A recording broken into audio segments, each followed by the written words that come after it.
अब कथा में प्रवेश होने जा रहा है प्रभु श्री राम के एक अनन्य भक्त पवन सुत हनुमान जी का। शबरी ने प्रभु श्री राम से कहा, प्रभु आप यहाँ से ऋषिमुख पर्वत की ओर बढ़ जाइए और वहां पर आपकी भेंट होगी सुग्रीव जी से। सुग्रीव प्रभु श्री राम सीता जी के खोज कार्य में आपकी सहायता करेंगे। शबरी जी से विदा लेकर प्रभु श्री राम ऋषिमुख पर्वत की ओर बढ़ रहे हैं। उधर ऋषिमुख पर्वत पर निवास कर रहे सुग्रीव को जब यह समाचार प्राप्त हुआ कि दो तपस्वी जिन्होंने अपने कांधे पर धनुष बाण धारण किए हुए हैं ऋषिमुख पर्वत की ओर बढ़ रहे हैं, तो सुग्रीव भयभीत हो गए। उन्हें लगा कि उनके भाई बाली ने किसी को सुनिश्चित किया है और वह उस पर आक्रमण करने के लिए आ रहे हैं। सुग्रीव जी के मंत्री हैं श्री हनुमान जी। सुग्रीव जी ने हनुमान जी को यह निर्देश दिया कि आप जाइए और जाकर के पता लगाइए कि यह दो तपस्वी कौन है। हनुमान जी ने सुग्रीव जी का आदेश पाकर अपने वेश को परिवर्तित किया, एक विप्र का रूप बना लिया और उसी मार्ग पर आगे बढ़ने लगे जिस मार्ग से प्रभु श्री राम और लक्ष्मण जी चले आ रहे। जैसे ही हनुमान जी प्रभु के निकट पहुंचे, प्रभु श्री राम और लक्ष्मण जी ने विप्रवर को अपने सम्मुख देखा तो उनका सम्मान करते हुए प्रभु श्री राम ने उनको प्रणाम किया। प्रणाम विप्रवर। हनुमान जी कहने लगे, कल्याणम वस्तु कल्याणम वस्तु। आप दो तपस्वी कौन है? इस निर्जन वन में आप कहां भ्रमण कर रहे हैं? अपना परिचय तो बताइए। प्रभु श्री राम ने कहा, हमें ऋषिमुख पर्वत की ओर जाना है ब्राह्मण देव। जैसे हनुमान जी ने सुना तो समझ गए कि सुग्रीव सत्य ही कह रहे थे। ये ऋषिमुख पर्वत की ओर ही प्रस्थान करना चाहते हैं। हनुमान जी ने झट से प्रश्न किया, वह क्यों? किम कारणम किम प्रयोजनम? किस कारण किस प्रयोजन हेतु आप ऋषिमुख पर्वत की ओर जाना चाहते हैं? प्रभु श्री राम ने कहा, हमें सुग्रीव जी से भेंट करनी है। अब हनुमान जी और व्याकुल हो गए, सुग्रीव से भेंट? पुनः प्रश्न कर दिया, क्यों आप सुग्रीव जी से भेंट करना चाहते हैं? किम कारणम किम प्रयोजनम? लक्ष्मण जी ने सुना तो देख रहे हैं कि यह कैसे ब्राह्मण देव है, प्रश्न पर प्रश्न करते जा रहे हैं। लक्ष्मण जी बीच में ही बोल पड़े, अरे ब्राह्मण देव, आप हमसे हमारा परिचय पूछ रहे हैं, अपना परिचय तो बताइए, आप कौन है? हनुमान जी कहने लगे, हम हैं शंकरानंद जी महाराज। जैसे लक्ष्मण जी ने सुना शंकरानंद जी महाराज, हनुमान जी हंसकर कहने लगे, अरे विप्रवर, आपका नाम शंकरानंद नहीं, आपका नाम तो प्रश्नानंद महाराज होना चाहिए। और ऐसा कहकर लक्ष्मण जी हंसने लगे। अरे आप तो प्रश्न पर प्रश्न ही करते हैं, कोई उत्तर तो देते ही नहीं है। हनुमान जी कहने लगे, भाई बताइए आपको क्या उत्तर चाहिए? लक्ष्मण जी कहने लगे, हम आपसे यह पूछना चाहते हैं कि ऋषिमुख पर्वत की ओर मार्ग कौन सा जाता है? हमें सुग्रीव जी से भेंट करनी है। हनुमान जी कहने लगे, सुग्रीव जी से भेंट करना तो बहुत कठिन है। ऋषिमुख पर्वत की सबसे ऊंची चोटी पर रहते हैं वो, बहुत दुर्गम पथ है, इतना सरल नहीं है ऋषिमुख पर्वत तक पहुंचना, और सुग्रीव जी से भेंट करना तो और कठिन है। प्रभु श्री राम कहने लगे, हे विप्रदेव, तो फिर आप ऐसा करें, हमने सुना है कि सुग्रीव जी के मंत्री हैं हनुमान जी, तो आप हमें हनुमान जी से ही मिलवा दीजिए, यदि आप मिलवा सकते हैं तो। अब जब हनुमान जी ने अपना नाम सुना तो हनुमान जी तो अचंभित हो गए, घबरा गए, यह तो मुझसे भेंट करना चाहते हैं। हनुमान जी ने कहा, ठीक है, आपको मिला देंगे हनुमान से, लेकिन पहले आप हमें अपना परिचय तो दीजिए। जैसे ही आप हमें अपना परिचय देंगे, हम चुटकी बजाएंगे और हनुमान जी को आपके सामने प्रकट कर देंगे। लक्ष्मण जी हंसकर कहने लगे, अच्छा, लगता है हनुमान जी को अपनी पोथी में लेकर घूम रहे हैं, जो हम परिचय देंगे, चुटकी बजाएंगे और आप प्रकट कर देंगे। हनुमान जी कहने लगे, लक्ष्मण जी, आप पहले परिचय तो दें, फिर हम हनुमान जी को भी प्रकट कर देंगे। और जिस समय विप्रवर ने प्रभु श्री राम से ऐसा प्रश्न किया तो प्रभु श्री राम अपना परिचय दे रहे हैं, कौशलेश दशरथ के जाए, कि हम महाराज दशरथ और कौशल्या नंदन हैं, हमारा नाम है राम और ये हमारे अनुज है लक्ष्मण। माता पिता वचन हेतु हम वन में आए। माता पिता का वचन पूर्ण करने के लिए हम वन में आए हैं। हम राम है और ये लक्ष्मण है। जैसे हनुमान जी ने सुना राम, ये श्री राम है, उसी समय हनुमान जी प्रभु श्री राम के श्री चरणों में गिर गए, कसकर उनके चरणों को पकड़ लिया। मेरे राम, मेरे प्रभु राम। और ऐसा कहकर हनुमान जी के नेत्रों से अश्रु धाराएं बह निकली। और प्रभु श्री राम ने जिस समय हनुमान जी को इस भाव में देखा, हनुमान जी को उठाया और कहने लगे, हे पवनसुत, आपका स्थान हमारे चरणों में नहीं, हमारे हृदय में है। और ऐसा कहकर प्रभु श्री राम ने हनुमान जी को अपने कंठ से लगा लिया। बोलिए पवनसुत हनुमान की, बोलिए पवन पुत्र हनुमान की। हनुमान जी रोने लगे, व्यथित हो गए, व्याकुल है और कहने लगे, प्रभु आप तो परम ईश्वर हैं। मैं आपको पहचानने में विलंब कर दिया, लेकिन हे प्रभु मेरे राम, आपने अपने हनुमान को पहचानने में क्यों विलंब किया?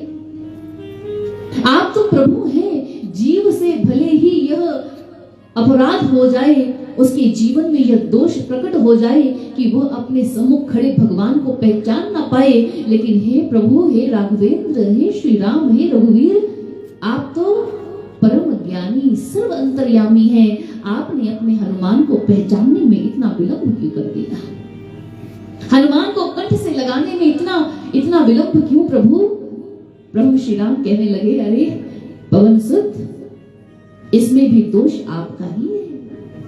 हमने तो आपको उस क्षण ही पहचान लिया था जब हमने आपको दूर से विप्र रूप में आते हुए देखा, लेकिन आप हमारे सम्मुख आए, आपने अपना वास्तविक रूप तो छिपा लिया। आप विप्र बनकर आ गए।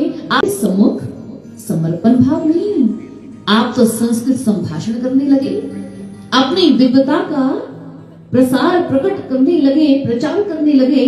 तो फिर हमने भी सोचा, हे पवनसुत, यदि आप हमें दिव्यता के माध्यम से ही प्राप्त करना चाहते हैं तो करके देख लीजिए।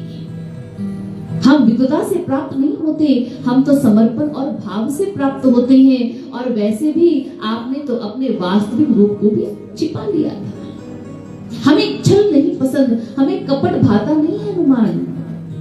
हम तो आपको बहुत पहले ही पहचान चुके हैं। और वैसे भी हे पवनसुत, आप तो हमारे इतने प्रिय भक्त हैं, आप तो हमारे हृदय में निवास करते हैं।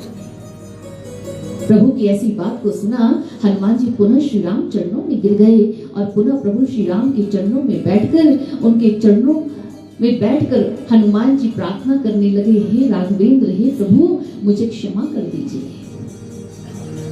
मेरे हृदय में ऐसा भाव कर भर दीजिए कि जिसमें मात्र केवल सर्वस्व अर्पण का भाव हो, सर्वस्व अर्पण की कामना हो। मेरा ऐसा जीवन बना दीजिए कि मेरे जीवन का हर पल, हर क्षण, पल पल मात्र केवल आपकी भक्ति में, अपने राम के चिंतन में ही व्यतीत हो। प्रभु ने कहा, हे पवनसुत, ऐसा ही होगा। हनुमान जी कहने लगे, आइए प्रभु, मैं आपको ऋषिमुख पर्वत पर ले चलता हूँ। हनुमान जी ने अपने कांधे पर प्रभु श्री राम और लक्ष्मण जी को धारण कर लिया।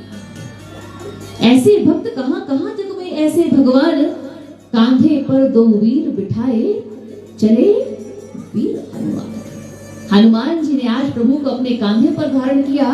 कहते हैं कि जिन प्रभु के श्री चरणों में भक्त सदैव अपना निवास पाता है, जिस सृष्टि को प्रभु अपने अंक में धारण कर लेते हैं, आज उन्हीं प्रभु श्री नारायण को आज हनुमान जी ने अपने कांधे पर बिठा लिया और प्रभु को ले गए हनुमान जी ऋषिमुख पर्वत पर। और वहां जाकर के कथा में वर्णन आता है कि हनुमान जी सुग्रीव जी और प्रभु श्री राम की मित्रता करवाते हैं। सीता जी की खोज कार्य के लिए आगे अभियान प्रारंभ हुआ।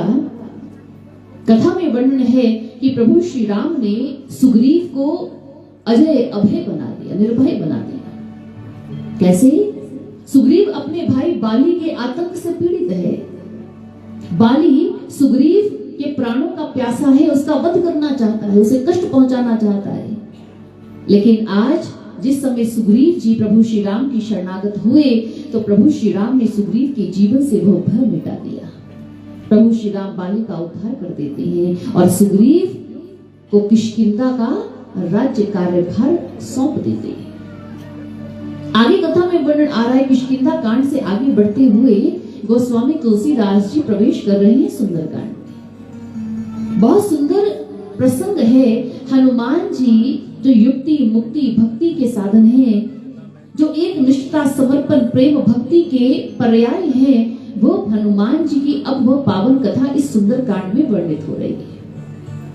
हमारे रामायण में श्री रामचरितमानस में 7 कांडों में प्रभु श्री राम की पावन कथा कही गई है। बाल कांड है, अयोध्या कांड है, अरण्य कांड है, किष्किंधा कांड है, सुंदर कांड है, लंका कांड है और उत्तर कांड है। 6 कांडों में हमें प्रभु श्री राम के चित्र चरित्र और चिंतन का बहुत विस्तार से वर्णन प्राप्त होता है। परंतु सुंदर कांड वह कांड है जिसमें हमें प्रभु श्री राम के अनन्य भक्त हनुमान जी के कृत्य का वर्णन प्राप्त होता है कि किस प्रकार हनुमान जी 100 योजन समुद्र को पार करते हैं, लंका में पहुंचे, लंका में कैसे पहुंचे, वहां क्या हुआ और किस प्रकार हनुमान जी ने प्रभु श्री राम के इस कार्य को सिद्ध किया, ये संपूर्ण कथा वर्णन है सुंदरकांड में। एक बार एक भक्त ने गोस्वामी तुलसीदास जी से प्रश्न किया, महाराज आप हमें यह बताइए कि आपने सुंदरकांड का नाम सुंदरकांड क्यों रखा है? तो गोस्वामी तुलसीदास जी कहने लगे, इसके पीछे एक बहुत बड़ा कारण है। ये सुंदरकांड वास्तव में एक यात्रा का वर्णन है, जहां हनुमान जी एक संत भी है, एक भक्त भी है और 100 योजन समुद्र के उस पार लंका नगरी में माता सीता है। माता सीता भक्ति है। जिस समय एक भक्त, एक जीव आत्मा अपनी जीवन यात्रा को आगे बढ़ाती है और भक्तिमती सीता तक पहुंच जाती है, तो उनका जीवन सुंदर बन जाता है। जीवन में सौंदर्यीकरण कैसे हो, जीवन श्रेष्ठ कैसे बने, यह संपूर्ण गाथा है सुंदरकांड में। इसलिए इसका नाम सुंदरकांड है। जो भी इस सुंदरकांड को श्रवण करेंगे और इस ज्ञान संदेश को अपने जीवन में धारण कर लेंगे तो उनका जीवन भी सुंदर बन जाएगा। तो आइए अपने जीवन को सुंदर बनाने के इस भाव को लेकर के हम सभी सुंदरकांड में प्रवेश करते हैं। और उससे पहले क्या करेंगे? प्रेम भाव से दोनों हाथ उठा करके बोलिए रामचंद्र भगवान की, बोलिए सियापति रामचंद्र महाराज की, पवन सुत हनुमान की। जामवंत के वचन सुहाए, सुनि हनुमंत हृदय अति भाए। तब लग मोहे पर खेओ तुम भाई, सह दुख कंद मूल फल खाई। सिंधु तीर एक भूधर सुंदर, कौतुक कूद चढ़े ऊंचा ऊपर। गोस्वामी तुलसीदास जी ने इन चौपाइयों से सुंदरकांड प्रारंभ किया। जिस समय नल नील अंगद जामवंत जी, हनुमान जी और कुछ बानरों को लेकर सीता माता की खोज में निकलते हैं, दक्षिण दिशा की ओर बढ़ रहे हैं, स्वयं प्रभा उन्हें एक विशाल समुद्र के तट पर ले गई। कहा यहां से आगे का मार्ग आप स्वयं खोजिए। जटायु के भाई संपाति से वहां भेंट हुई। संपाति ने बताया वानरों को कि इस 100 योजन समुद्र के उस पार लंका नगरी, और लंका नगरी में रावण ने सीता जी को बंदी बनाया है। यदि आपको सीता जी तक पहुंचना है तो इस 100 योजन समुद्र को पार करना होगा। अब सभी विचार करने लगे कि 100 योजन समुद्र को पार कौन करेगा?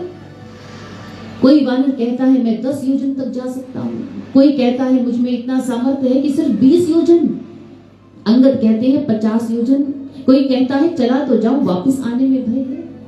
लेकिन 100 योजन समुद्र को पार करना, इतना बल, इतना पराक्रम, इतनी शक्ति किसी के पास भी नहीं। बहुत सुंदर यहाँ पर संतों ने वर्णन किया। अब एक कार्य सम्मुख है और सभी अपनी अपनी शक्ति का आंकलन करने लगे और धीरे धीरे क्या हुआ? सभी नकारात्मकता की ओर बढ़ गए, नेगेटिविटी आ गई मन में। अब सब यह सोच रहे हैं कि मैं यह नहीं कर सकता। यही क्या है? यही नकारात्मकता है।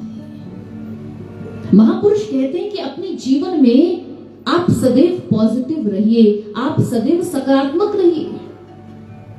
इससे पहले कि आपका मन यह कहे कि I can not do it, मैं ये नहीं कर सकता, उससे पहले ही अपने मन को समझा दीजिए, you can do it, I can do it, मैं ये कर सकता हूं।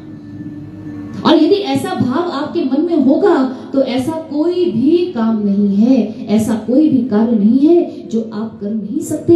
ईश्वर ने सभी को कुछ ना कुछ बहुमूल्य दिया है, ईश्वर ने सभी को खास बनाया है, महत्वपूर्ण बनाया है। एक बार कहते हैं सृष्टिकर्ता ईश्वर धरती के भ्रमण पर निकले। उन्होंने क्या देखा कि एक किसान है और वो पर्वत को खोद रहा है। पास आए, ईश्वर ने किसान से पूछा, ये क्या कर रहे हो? किसान ने कहा, प्रभु आप देखिए ना, मैं इस पर्वत को तोड़ रहा हूं। प्रभु ने कहा, क्यों? वो किसान कहने लगा, प्रभु मैं इस पर्वत को यहां से हटा देना चाहता हूं। इतना विशाल पर्वत प्रभु ने देखा। प्रभु ने कहा, ऐसा क्यों करना चाहते हो? किसान कहने लगा, प्रभु बात यह है कि इस पर्वत के इस तरफ मेरे खेत हैं और जब बादल आते हैं तो इस पर्वत से टकरा जाते हैं और जो पर्वत के उस तरफ खेत हैं वहां बारिश हो जाती है और ये पर्वत बीच में आ जाता है और इस तरफ जो मेरे खेत हैं वो सूखे रह जाते हैं। इसलिए मैंने निश्चय किया है कि मैं इस पर्वत को तोड़ तोड़कर यहां से हटा दूंगा। प्रभु ने किसान की बात सुनी और आगे चले गए। और जैसे ही आगे गए तो जो पर्वतराज महाराज थे वो प्रभु के सम्मुख आकर खड़े हो गए, दोनों हाथ जोड़कर कहने लगे, प्रभु मेरी रक्षा करो। प्रभु ने कहा, किससे रक्षा करनी है? वो पर्वत कहने लगा, प्रभु इस किसान से मेरी रक्षा करो, ये देखो मुझे तोड़ रहा है, तोड़ तोड़कर मुझे यहां से हटा देगा। प्रभु कहने लगे, अरे पर्वतराज आप इतने विशाल हो, कायरों जैसी बातें क्यों कर रहे हो? पर्वत ने कहा, प्रभु इसके पीछे एक कारण है। प्रभु ने कहा, क्या कारण है? पर्वत कहने लगा, प्रभु मैं इस किसान से नहीं डर रहा, मैं इस किसान की संकल्प शक्ति से डर रहा हूं, क्योंकि इसकी संकल्प शक्ति ऐसी है कि यह चाहे तो मुझे तोड़ तोड़ कर यहां से हटा दे, इससे बड़ी इसकी संकल्प शक्ति है। प्रभु हंसकर कहने लगे, फिर पर्वतराज महाराज मनुष्य की संकल्प शक्ति के आगे तो मैं भी हथियार डाल देता हूं। जो मनुष्य जो स्वर्ग में रहने वाली गंगा को धरती पर लाने का दम रखते हो तो ये पर्वत क्या चीज है? इसलिए मनुष्य की संकल्प शक्ति को तो मैं भी नमन करता। इसलिए भगवत प्रेमियों, संतों ने कहा कि अपनी संकल्प शक्ति को सदैव आप स्मरण रखो। एक बहुत महान विचारक हुए इमर्सन, और उन्होंने कहा, there is a difference between impossible and possible and the difference lies in a man's determination. कि इम्पॉसिबल असंभव और संभव के बीच यदि कोई अंतर है तो संकल्प शक्ति का ही हो सकता है। मनुष्य की संकल्प शक्ति चाहे तो असंभव को संभव बना दे, और यदि संकल्प विहीन मनुष्य हो तो संभव कार्य भी उसे असंभव ही लगने लग जाता है। जो असंभव को संभव कर दे वो आपकी संकल्प शक्ति है। और आज जामवंत जी ने हनुमान जी से कहा, हे पवन सुत जागिए, अपनी शक्ति को पहचानिए। आप तो 11वें रुद्र अवतार हैं, आपका तो इस धरा पर अवतरण ही प्रभु के कार्य के लिए हुआ है। उठिए और अपनी शक्ति को स्मरण करके 100 योजन समुद्र को पार कर प्रभु श्री राम के कार्य को पूर्ण कीजिए। और जैसे ही हनुमान जी ने यह सुना तो उसी समय हनुमान जी ने एक ऊंची छलांग लगाई और आकाश में उड़ गए। जय श्री राम। और ऐसा कहकर हनुमान जी 100 योजन समुद्र के ऊपर से उड़ान भर रहे हैं। तो आइए चले हनुमान जी के साथ। कौन कौन चलेगा? बहुत प्यारी यात्रा होगी। और हनुमान जी किस प्रकार जा रहे हैं? राम सिया राम कहते हुए आनंद मग्न होकर के। आइए आपको भी हनुमान जी की इस यात्रा पर ले जाते हैं। और ये यात्रा कौन सी यात्रा है? याद रखिएगा, ये हमारे जीवन की भी यात्रा है। तो चले देखें हमारे इस जीवन की यात्रा में आगे बढ़ते हुए कौन कौन से अवरोधक तत्व आते हैं और कैसे इन बाधाओं को हम दूर कर सकते हैं। तो एक बार दोनों हाथ उठाकर फिर कहेंगे, जय श्री राम, जय श्री राम, जय श्री राम, जय श्री राम। आइए चलते हैं हनुमान जी के साथ।